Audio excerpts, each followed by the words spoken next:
Next है Indo membrane system. इसमें आता है endoplasmic reticulum, Golgi complex, lysosomes and vacuoles. ये सब का फंक्शन जो रहता है एक दूसरे से कोऑर्डिनेट रहता है। एंड माइटोकॉन्ड्रिया, क्लोरोप्लास्ट, पैक्सियोम्स जो रहता है ये नॉन इंडो मेम्ब्रेन सिस्टम में आता है, क्योंकि ये सब का फंक्शन एक दूसरे से कोऑर्डिनेट नहीं रहता है। नेक्स्ट है इंडोप्लाज्मिक रेटिक्यूलम।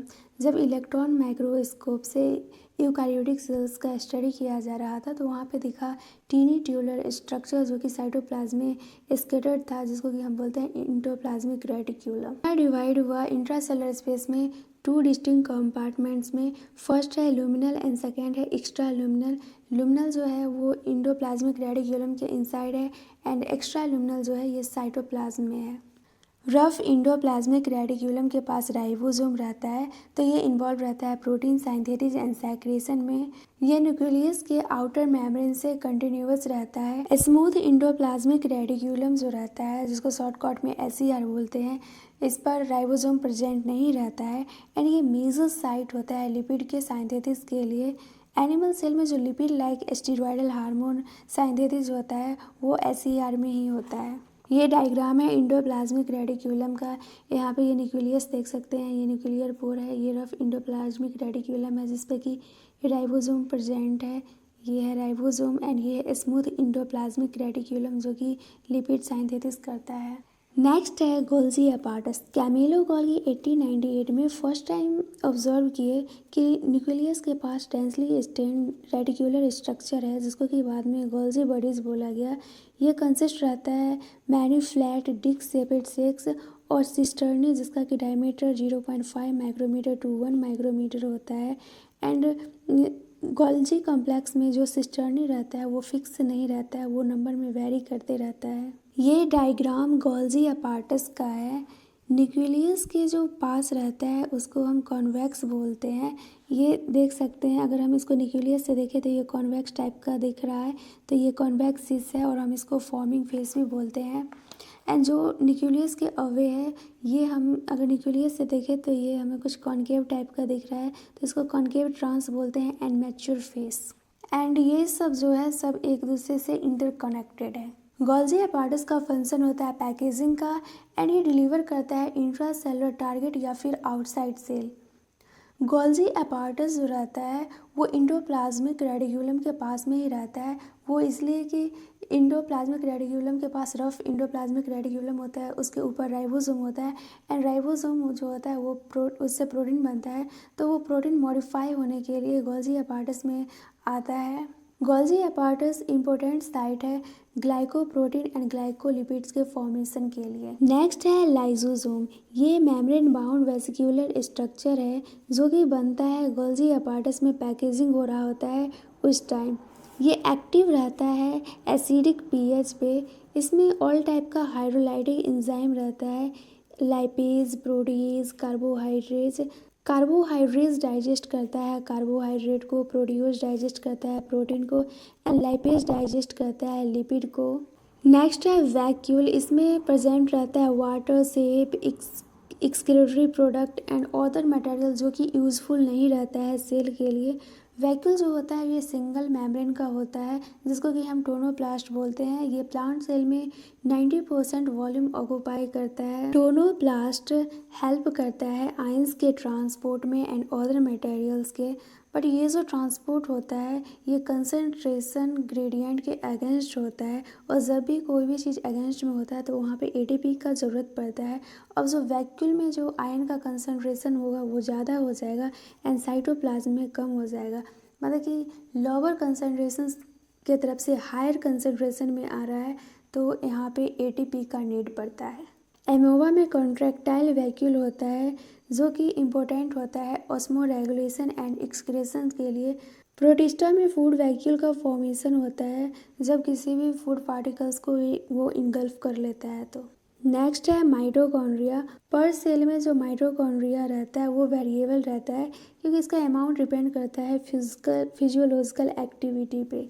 माइटोकॉन्ड्रिया का शेप एंड साइज भी वेरी करता है, बट जनरली सॉज इज शेपेड और सिलिंड्रिकल होता है, इसका कि डायमीटर 0.2 से 1 माइक्रोमीटर तक होता है, एवरेज 0.5 माइक्रोमीटर होता है एंड इसका लेंथ 1 से लेके 4.1 माइक्रोमीटर तक होता है। माइटोकॉन्ड्रिया का जो इनर कंपार्टमेंट होता है वो फीडेड रहता है होमोजोनियस सब्सटेंसेस जिसको कि हम मैट्रिक्स बोलते हैं। आउटर मेम्ब्रेन कंटिन्यूअस रहता है बट इनर मेम्ब्रेन जो इसका रहता है इसमें फोल्डिंग रहता है जिसको कि हम क्रिस्टीय बोलते हैं। ये सरफेस एरिया को इंक्रीज कर देता है।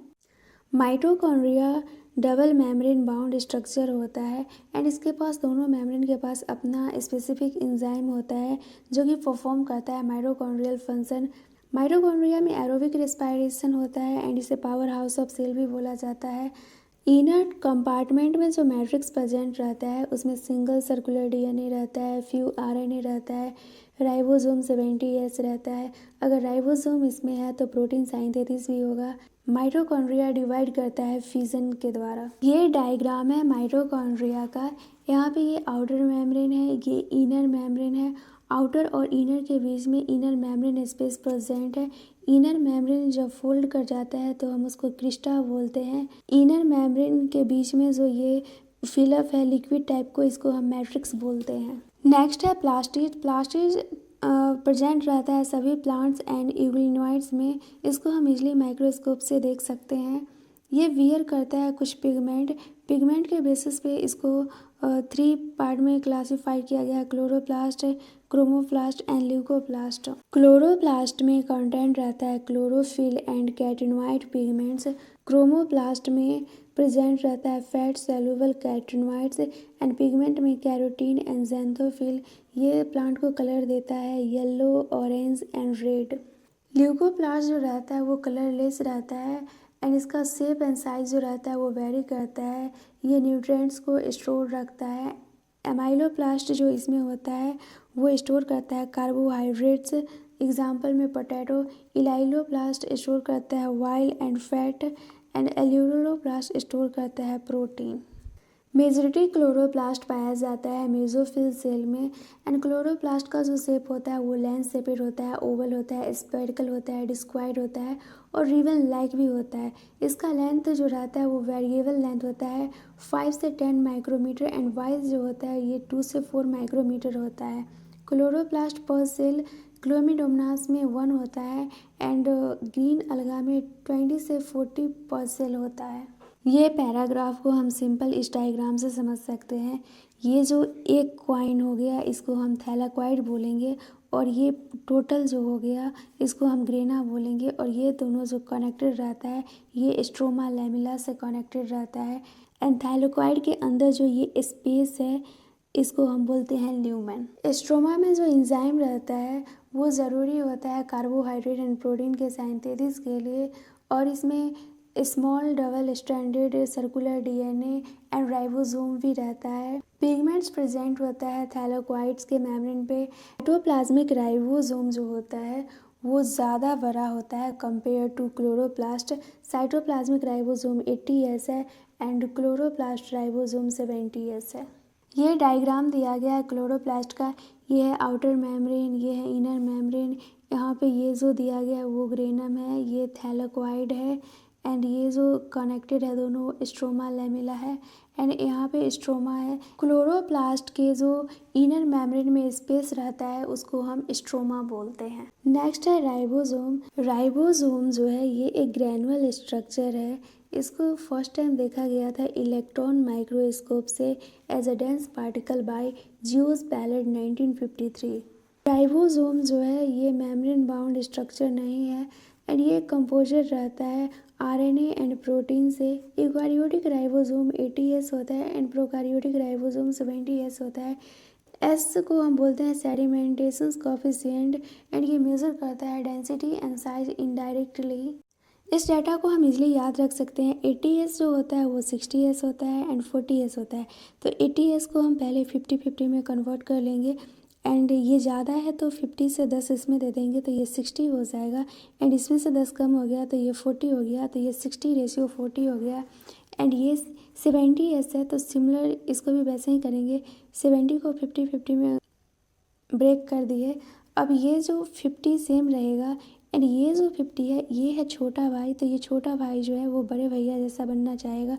तो इसमें कितना मिले, जो ये 80s मिल जाएगा, इसमें 30 ऐड कर देंगे तो ये 80s बन जाएगा। तो ये हमारा सिंपल हो जाएगा 30। तो 50 30s आ गया। सिंपली ऐसे याद रख सकते हैं। राइबोसोम का स्ट्रक्चर है, ये स्मॉल सब यूनिट है एंड ये लार्ज सब यूनिट है।